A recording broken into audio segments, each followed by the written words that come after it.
बातमी आहे त्र्यंबकेश्वरमधून। देवाच्या दारी दर्शनासाठी आलेल्या भक्तांना मारहाण करण्यात आल्याची घटना त्र्यंबकेश्वरमध्ये घडली आहे। मंदिरातील सुरक्षा रक्षकांच्या मुजोरीचा पर्दाफाश करणारा झी 24 तासचा हा खास रिपोर्ट बघूया।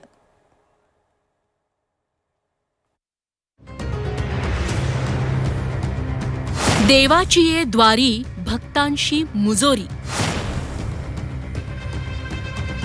त्र्यंबकेश्वर मंदिरात भक्तांना मारहाण।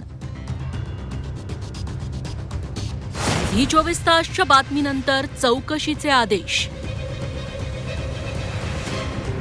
देवाची ये द्वारी उभा क्षण भरी, तेणे मुक्तिचारी साधी येल्या असं म्हणतात।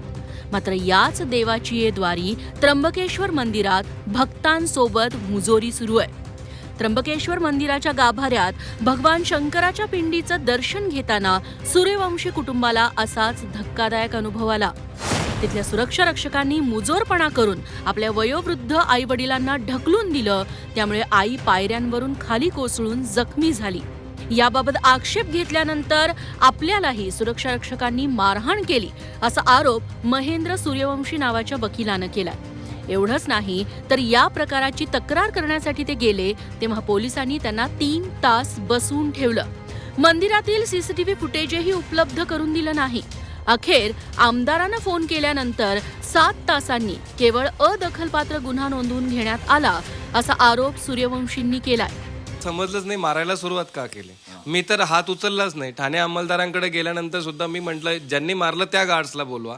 या सुपरवायझरने मारलेलं नाही तर सुपरवायझर ठाणे अंमलदारांसमोर सांगतो की पहिला फटका मीच मारला, मला त्या मारामारीमध्ये काही समजलंच नाही। आणि सीसीटीव्ही फुटेज बघितलं जावं, त्याच्यामध्ये या सगळ्या गोष्टीला न्याय मिळावा हीच माझी विनंती आहे। कोणी ढकललं हे मला काही दिसलं नाही। पूर्ण डोळ्यांना अंधारे आल्यात। त्यानंतर मी खाली पडल्यानंतर मला कळतं अरे काय मग त्याला मारतात। पाहतो एका बाजूला की माझी पत्नी पडलेली होती खाली, तिला लागलेलं होतं, लहान मुलं नातू तो रडायला लागून गेला होता। मी सगळ्या लोकांना सांगतो की बघा हे आम्हाला किती त्रास देऊ राहिलेले। त्र्यंबकेश्वर मंदिरातील सुरक्षा रक्षकांच्या मुजोरीची बातमी झी 24 तासनं दाखवली। त्यानंतर प्रशासनाला जाग आली। नाशिकचे जिल्हाधिकारी जलद शर्मा आणि वरिष्ठ पोलीस अधिकाऱ्यांनी त्र्यंबकेश्वर मंदिरात जाऊन घटनेची माहिती घेतली। सीसीटीव्हीची तपासणी करून चौकशीचे आदेश प्रशासनाने दिले। तर याबद्दल कारवाई काही करण्याबाबत आपण नक्की जर ह्यामध्ये जे असा दिसलेला आहे तर जे दोषी व्यक्ती आहे त्यांच्यावर कारवाई तर करण्याची मी सूचना दिलेली आहे। आपण जे प्रकरण म्हणतात त्याचं आम्ही सीसीटीव्ही फुटेज वगैरे तपासलेलं आहे।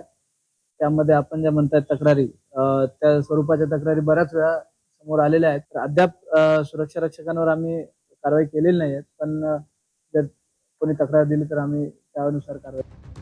आयुष्यातील दुःख दैन्य दूर व्हावं, त्रासातून मुक्ती मिळावी, मनशांती मिळावी म्हणून भाविक देवाच्या दर्शनाला जातात। मात्र देवाच्या गाभाऱ्यातच लाडक्या भक्तांना अशी उर्मट आणि उद्धट वागणूक मिळणार असेल तर भक्तांनी जायचं कुठं? अशा मुजोर सुरक्षा रक्षकांवर आणि पुजाऱ्यांवर कठोरात कठोर कारवाई व्हायला हवी।